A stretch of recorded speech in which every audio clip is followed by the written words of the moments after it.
Hi friends, shadow അക്കാദമിയുടെ പുതിയ രഥത്തിലേക്ക് ഏവർക്കും സ്വാഗതം. ഞാൻ ആഷിഖ് റഹ്മാൻ.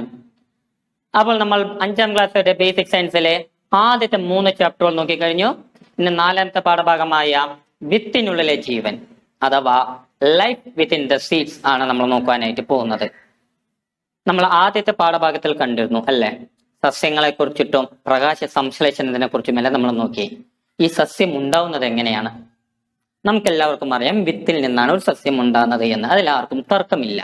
പക്ഷെ അത് എങ്ങനെയാണ്, ഏതെല്ലാം ഘട്ടങ്ങൾ വഴിയാണ്, അവയ്ക്ക് എന്തെല്ലാം പേരുകളാണ് നമ്മൾ പറയാറുള്ളത്, ഇതിനെക്കുറിച്ചാണ് നമ്മൾ ഇന്ന് ഡിസ്കസ് ചെയ്യാനായിട്ട് പോകുന്നത്. അപ്പോൾ ആദ്യമായി ഒരു വിത്ത് മുളയ്ക്കാൻ ആവശ്യമായിട്ടുള്ള സാഹചര്യങ്ങൾ അല്ലെങ്കിൽ ഘടകങ്ങൾ എന്തൊക്കെയാണ്? ഇത് ചോദിച്ചാൽ ഒരുപക്ഷെ ആദ്യം തന്നെ എല്ലാവരും പറയുന്ന ഉത്തരം മണ്ണ് എന്നായിരിക്കും. പക്ഷെ അങ്ങനെയല്ല, ശ്രദ്ധിച്ചോളൂ. ഒരു വിത്ത് മുളയ്ക്കാൻ ആവശ്യമായിട്ടുള്ള ഘടകങ്ങൾ വായു, ജലം, അതുപോലെ അനുകൂലമായ താപനില. ഇവ 3മാണ്. ഒരു വിത്ത് മുളയ്ക്കാൻ ആവശ്യമായിട്ടുള്ള 3 ഘടകങ്ങളാണ് വായു, ജലം, അതുപോലെ അനുകൂല താപനില എന്ന് പറയുന്നത്. ഒരു വിത്ത് വളരാൻ മുളച്ചതിന് ശേഷം വളരാൻ ആവശ്യമായിട്ടുള്ള ഘടകങ്ങളാണ് ഇവയുടെ കൂടെ തന്നെ മണ്ണും അതുപോലെ സൂര്യപ്രകാശവും. അപ്പോൾ വളരാൻ തുടങ്ങുമ്പോഴാണ് നമുക്ക് ആരുടെ സേവനം ആവശ്യമായിട്ട് വരിക? സൂര്യപ്രകാശത്തിന്റെയും അതുപോലെ മണ്ണിന്റെയും. അപ്പോൾ ഈ ഒരു കാര്യം നന്നായിട്ട് അറിഞ്ഞുകൊള്ളുക.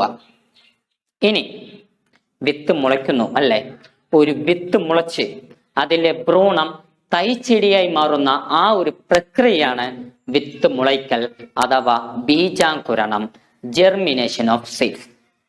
ഒരു വിത്ത് മുളച്ച് അതിനകത്തുള്ള ഭ്രൂണം തൈച്ചെടിയായി മാറുന്ന ആ ഒരു പ്രവർത്തനമാണ്, ആ ഒരു പ്രതിഭാസമാണ് ബീജാങ്കുരണം അഥവാ ജെർമിനേഷൻ ഓഫ് സീഡ്സ്. ഇനി ഒരു കാര്യം അറിഞ്ഞുകൊള്ളുക, ഈ ഭ്രൂണമുണ്ടല്ലോ, വിത്തിനകത്തുള്ള ഭ്രൂണമുണ്ടല്ലോ, ആ ഭ്രൂണവും ശ്വസിക്കുന്നുണ്ട്. എങ്ങനെ ശ്വസിക്കുന്നു? ആ വിത്തിൽ സൂക്ഷ്മ സുഷിരങ്ങളുണ്ട്, ആ സുഷിരത്തിലൂടെയാണ് ഇവ ശ്വസിക്കുന്നത്. അപ്പോൾ വിത്ത് മുളയ്ക്കുന്നു അല്ലേ, വിത്തിൽ നിന്നും ആദ്യം പുറത്തേക്ക് വരുന്നത് ആരാണ്? ഒരു വിത്ത് മുളയ്ക്കുമ്പോൾ ആദ്യമായി പുറത്തേക്ക് വരുന്നത് ബീജമൂലമാണ് അഥവാ റാഡിക്കൽ. ഒരു വിത്ത് മുളയ്ക്കുമ്പോൾ ആദ്യമായി പുറത്തേക്ക് വരുന്നത് ബീജമൂലം അഥവാ റാഡിക്കൽ. ഈ ബീജമൂലമാണ് പിന്നീട് ആ സസ്യത്തിന്റെ വേരായി മാറുന്നത്.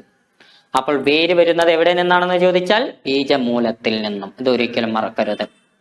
ഇനി ആ ഭ്രൂണത്തിൽ നിന്നും മുകളിലോട്ട് വളർന്നു വരുന്ന ഭാഗമാണ് ബീജശീർഷം.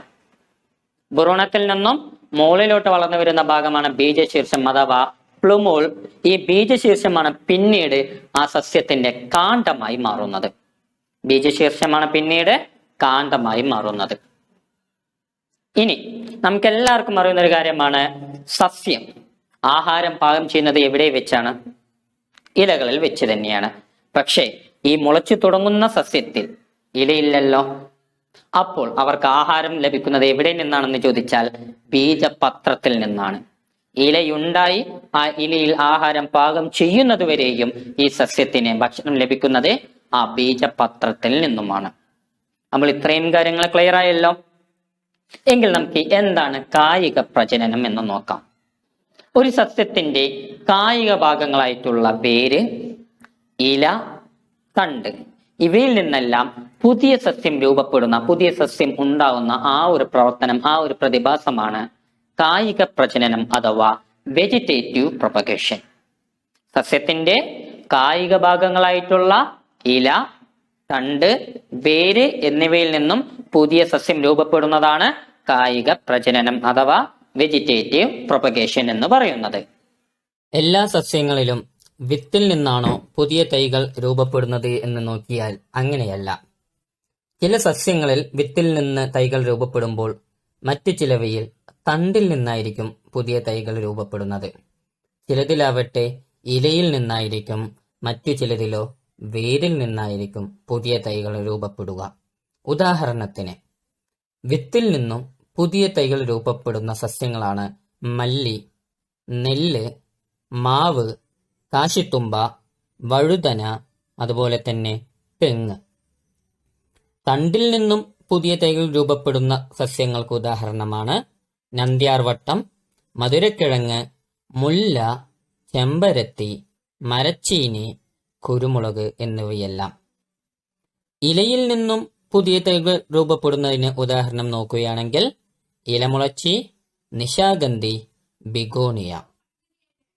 ഇനി വേരിൽ നിന്നും പുതിയ തൈകൾ രൂപപ്പെടുന്ന സസ്യങ്ങളാണ് ചന്ദനം, ശീമപ്ലാവ്, അതുപോലെ ആഞ്ഞിലി എന്നിവ. അപ്പോൾ ഇത്രയും കാര്യങ്ങളാണ് നമുക്ക് നാലാമത്തെ പാഠഭാഗത്തിൽ നിന്നും പഠിക്കുവാനായിട്ടുള്ളത്. ഈ ഒരു വീഡിയോ നിങ്ങൾക്ക് എല്ലാവർക്കും ഉപകാരപ്രദമായി എന്ന് വിശ്വസിക്കുന്നു. ഉപകാരപ്രദമായാൽ തീർച്ചയായും ഞങ്ങളെ ചാനൽ നിങ്ങൾ സബ്സ്ക്രൈബ് ചെയ്യുക. അതിന് കൂടെ വരുന്ന ബെല്ലൈക്കൻ കൂടെ ഒന്ന് എനേബിൾ ചെയ്യുക. അതുപോലെ തന്നെ ഈ വീഡിയോ നിങ്ങൾ ലൈക്ക് ചെയ്യുകയും കമന്റ് ചെയ്യുകയും ചെയ്യുക. നിങ്ങളെ എല്ലാ സുഹൃത്തുക്കൾക്കും ഷെയറും ചെയ്യുക. വീണ്ടും ഇതിന്റെ തുടർച്ചയായി നിങ്ങളെവരെയും കണ്ടുമുട്ടാം. അതുവരെ നിങ്ങളിൽ നിന്നും വിടവാങ്ങുകയാണ്. Signing off Ashiq. Good bye.